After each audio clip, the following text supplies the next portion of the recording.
Hi, my name is Jonas. And I'm Stefan, and we're here to talk about the Musical Soundscapes series. Today we are discussing the sixth album in the series, entitled Dolphin Dance.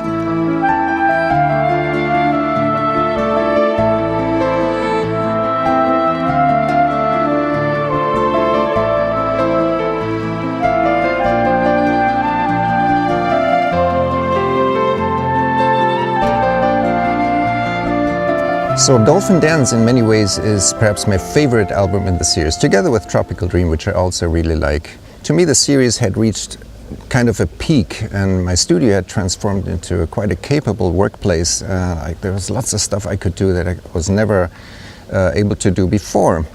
I distinctly remember one thing where I didn't actually use the studio because I was going to start a new piece.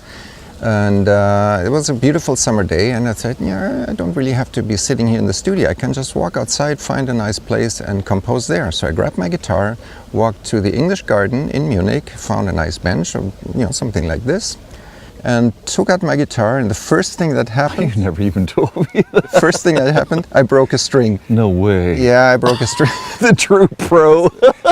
So I figured, well, I have three options. I can whine a lot, about how life sucks, or I can just go back, grab, get a new string, or I can just see what I can do with 5 strings, and that's what I decided to do. And instead of just playing normally with a missing note on every chord, I played around the missing string and came up with different voicings, different chords that I would normally not play. And that very fact eventually led to a key riff that was later to become Brazilian Rhapsody. And of all the pieces that I contributed to the Musical Soundscapes series, if I had to pick one out as my favorite track, I think that one. I think that's the one, because it had so many different sections. There was some interesting guitar work on it. It had jazzy, bossa-ish elements. Almost. And due to the 5-string approach. Yeah, so it was a lucky coincidence that this happened, exactly. This album was, it had 11 tracks. It finished with Hawaiian Sunset. We can take a look. Here's the cover. This was a bit of a challenge for us because dolphin calls are very sharp and piercing. They're very short, quite dramatic. Quite different than the orca calls. The orca calls have a longer arc. They have sort of a, overarching nature. But the sharp and very sort of punctuated calls of the dolphins demand a lot of attention. Not every music goes with it. So that was definitely, I think, a specific challenge for us. It was the first time that we had to deal with. That's true. The dolphin, when we didn't record the dolphins ourselves, and when I got the source tracks, I thought, this is quite an abrasive sound. What am I going to do with this?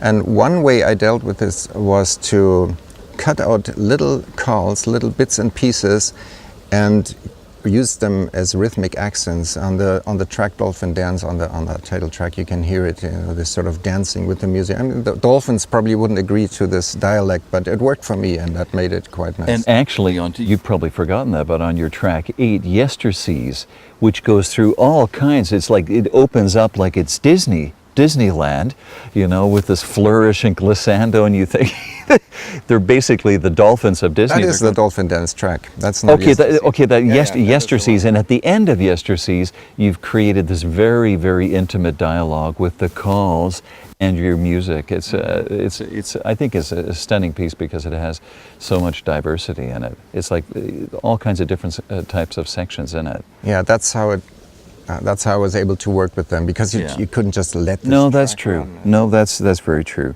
My favorite piano track on this album was Gentle Waves. It features me also on the soprano sax, so at times I would pull out the alto sax and the soprano sax. I never did pull out the tenor. I used to play the tenor sax in jazz band at high school. But the soprano I did like. I still have 2 soprano saxes in the studio. And on Sea of Sparkles, your very expansive track, I think it's number 7, I believe, I played the alto sax. So I packed out the saxes on this one. So that was a lot of fun. I hadn't been doing a lot of playing on the saxophone since, jazz band with the tenor sax back in high school. So that was a long time. It never hurts to learn another instrument. Yeah. And amazingly enough, after 21 years after its publication, it's still out there and selling, which is amazing. We don't know who's selling, but it's still selling. That's what I mean. It's a good album. So stay tuned for the next episode, which will be Songs of the Sea. That's right, issued in 1997, the 7th album in the Musical Soundscape series.